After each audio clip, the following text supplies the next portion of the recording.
यह है केरला की आदित्यपुरम की हवेली। बहुत साल पहले यहाँ प्रॉपर्टी के लिए झगड़ा और खून खराबा हुआ था। उसकी वजह से हवेली के गर्भगृह को बंद कर दिया गया था। उसके अंदर गोल्ड ऑर्नामेंट्स और महंगे पत्थरों का अभूतपूर्व कलेक्शन है, जिसकी कीमत आज के बाजार में कम से कम करोड़ों की है।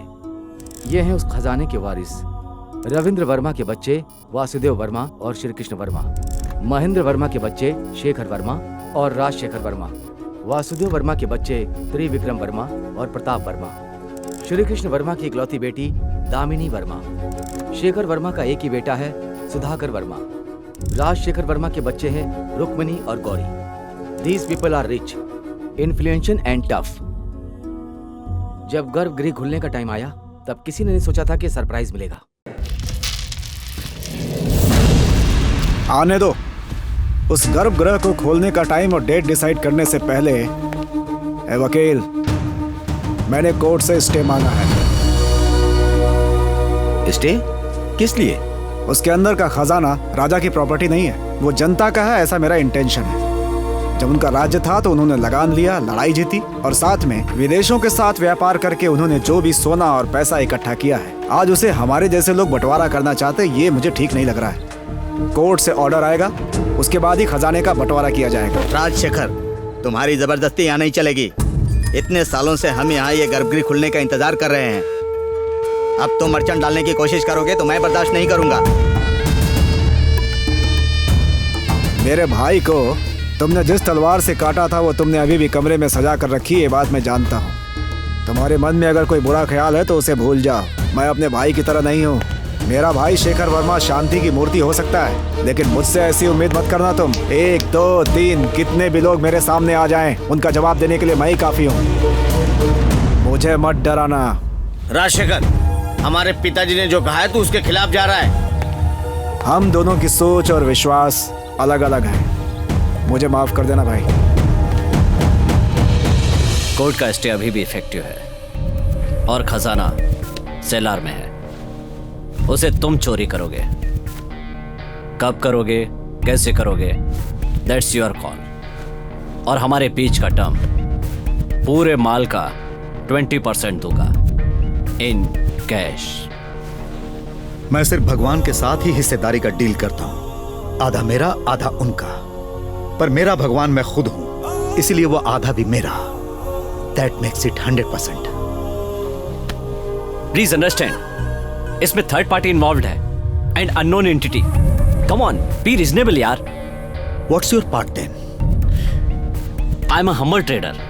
मैं किसी के लिए भी कुछ भी बेच सकता हूं। मैं रास्ते के व्यापारियों के साथ बिजनेस नहीं करता। मेरी प्राइस है 500 करोड़ और उसमें कोई भी मोल भाव करने की जरूरत नहीं है। उसमें से 250 करोड़ मुझे एडवांस चाहिए, बाकी के पैसे मिशन कंप्लीट होने के बाद। How can I trust you? Trusting me is a huge risk. आपको जरूरत है तो रिस्क लेना पड़ेगा। Impossible, simply impossible. What if you fail? What if I fail? मतलब मैं हारूंगा। जावेद, तुम जरा इसे समझा दो। यमराज से उनकी आयु कोई नहीं पूछता।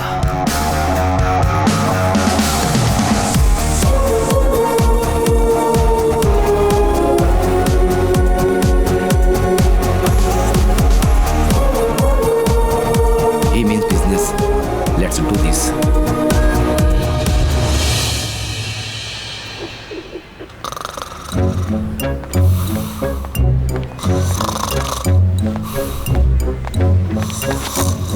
साजन, ए साजन। अरे कौन है यार?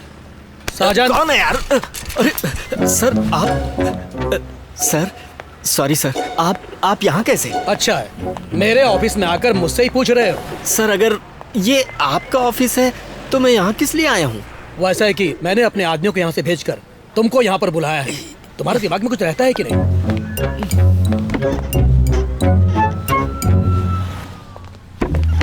मुझसे जब मिलने आओगे तब तुम्हारी तरफ से मैंने मिनिमम डेकोरम एक्सेप्ट किया था। अपनी तरफ देखो, तुम कितने गंदे हो, अनटाइडी। और ऊपर से जो रम तुमने पी है उसकी बदबू भी आ रही है। सरकारी नौकरी में रम नहीं तो क्या स्कॉच मिलेगी? कुछ भी बोल रहे अब ये क्या बड़बड़ा रहे हो तुम? नहीं, कुछ भी नहीं सर। 11:30 बजे ऑफिस आकर साइन करके तुम गायब हो जाते हो, ऐसी एसपी की रिपोर्ट आई है। तो उसने धोखा दे ही दिया। अगर कुछ झूठ बोलना है तो जोर से बोलो, मुंह में बड़बड़ाओ मत।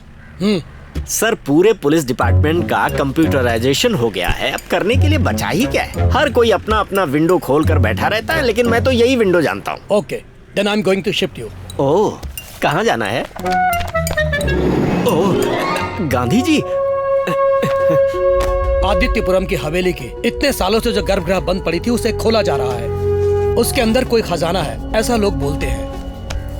और उसके जो उत्तराधिकारी थे वो लोग 2 हिस्सों में बंट गए हैं और आज वो लोग उस खजाने के लिए एक दूसरे के जानी दुश्मन हो गए हैं। और इसके ऊपर अपने ex MLA Rajshekhar Verma sir, वो भी इसके एक लीगल हिस्सेदार है। और उन्होंने कोर्ट को ये सुझाव दिया है कि सरकार को ये पूरा अपने अधिकार में ले लेना चाहिए। सर, ऐसे लोगों की यही प्रॉब्लम है, न खुद खाएंगे न खाने देंगे। मुझे धोखा देने वाले भी ऐसे ही लोग हैं सर। मैं जो कह रहा हूँ वो तुम ध्यान से सुनो। हमारे पास ये जो भी रिपोर्ट है वो सब नीचे के अधिकारियों को और मीडिया को सब मालूम है, इसलिए वो चोरी भी हो सकती है। इसलिए उसकी सुरक्षा बहुत जरूरी है। आज से उस हवेली में तुम्हारी प्रेजेंस होनी बहुत जरूरी है। पूरी हवेली ऑन सर्वेलेंस होनी चाहिए। ओके सर, वो खजाना मेरे रहते कोई देख भी नहीं पाएगा। I promise you sir. उस फ्रॉड के साथ मिलकर एक डील करनी होगी। खजाने की चोरी करवाऊंगा, फिर उसमें अपना हिस्सा लेकर मजे से जिंदगी जीऊंगा। आ जाओ, मैं तुम्हारा इंतजार कर रहा था। केस के बारे में कुछ बातचीत करनी थी, इसके लिए मैंने तुम सबको यहाँ पे बुलाया है। वकील साहब, अब आप बोलिए। इस केस में सारे लोग एक तरफ हैं और राजशेखर साहब बिल्कुल अकेले दूसरी तरफ हैं। साहब आप बोलने की जरूरत नहीं है, राजशेखर बोलो। ओके, गर्भगृह के अंदर की सारी वस्तुएं सरकार को मिलनी चाहिए। कोर्ट इस बात का फैसला दोनों पक्षों को अच्छे से सुनकर ही करेगा और इसके साथ कोर्ट का पक्ष भी सुना जाएगा। और इसके साथ हम लोगों को गर्भगृह की सारी वस्तुओं को बिना हानि पहुंचाए गर्भगृह के अंदर रखनी पड़ेंगी। ऐसा करना बहुत जरूरी है।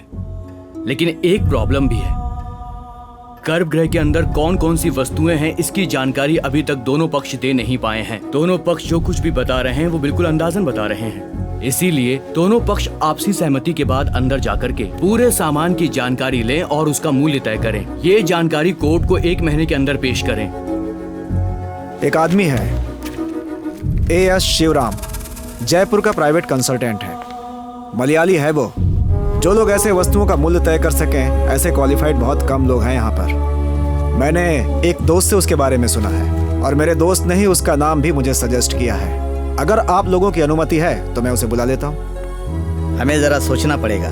नहीं, ज्यादा कुछ सोचने की जरूरत नहीं है। राजशेखर चाचा ने जैसा कहा है, हम शिवराम से ही उसकी कीमत तय करवाते हैं। बिना कुछ देखे वो ऐसा कुछ नहीं बोलेगी। हम लोग तैयार हैं, उसे लाने की तैयारी कीजिए।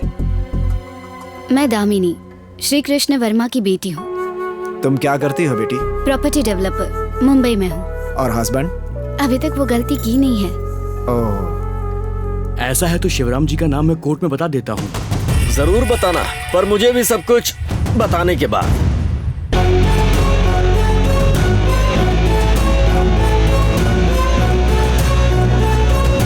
मैं साजन, इंटेलिजेंस DYSP। वर्मा सर। हाँ। कैसे हैं आप? हम लोगों को मिले काफी वक्त हो गया ना? हाँ हाँ। हम लोग पुराने दोस्त हैं। यहाँ जो कुछ भी चल रहा है उसके बारे में मैं सब जानता हूँ। जब गर्भगृह खोला जाएगा तो मैं भी वहाँ रहूंगा। हम लोगों ने तो पुलिस की मदद नहीं मांगी, फिर यहाँ आने की वजह क्या है? ये कैसी बातें कर रहे हो? ये 2 बिना बुलाए ही तो आते हैं, तुम्हें नहीं पता क्या? एक है मौत और दूसरी है पुलिस। देखिए, यहाँ रॉबरी होने की संभावना है, ऐसी हमें रिपोर्ट मिली है। डिपार्टमेंट ने प्रिकॉशन लेते हुए मुझे यहाँ पर भेजा है। करोड़ों का खजाना तिजोरी में है और ऐसा मीडिया हाइक आने के बाद हमने काफी जरूरी कदम उठाए हैं और सुरक्षा व्यवस्था काफी मजबूत कर दी है। इंडिया की number 1 private security agency Blue Fox को हम लोगों ने हवेली और गर्भगृह की सुरक्षा का कॉन्ट्रैक्ट दिया है। इसलिए आपकी सेवा की हमें जरूरत नहीं है। पापा, मैं कुछ बोलूं क्या? हाँ, पुलिस की तरफ से एक एक्स्ट्रा सर्वेलेंस होना हमारे लिए तो अच्छा ही है। अगर वहां से मदद आ रही तो हम उसे ना क्यों बोलें? राजशेखर, तुम क्या कहते हो? हाँ चलेगा। हाँ, ओके मिस्टर साजन, आपका काम चलने दो। We will cooperate. Okay Verma sir, हाँ? जरा एक मिनट आइए।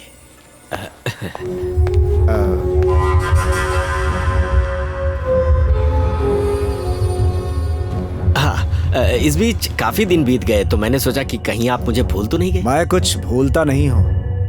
हाँ, मैंने तुम्हारे बारे में बहुत सुना। आजकल सुना है बहुत बड़े बड़े काम कर रहे हो तुम। क्या बात है। भला इसी में है कि यहाँ चुप रहना। अगर तुमने अपना मुंह खोलने की कोशिश की ना तो काट के गाड़ दूंगा। वर्मा सर, बिल्कुल मत डरिए, हमारी आपस की डील हमारे बीच ही रहेगी, एक बच्चा भी नहीं जान सकता। हाँ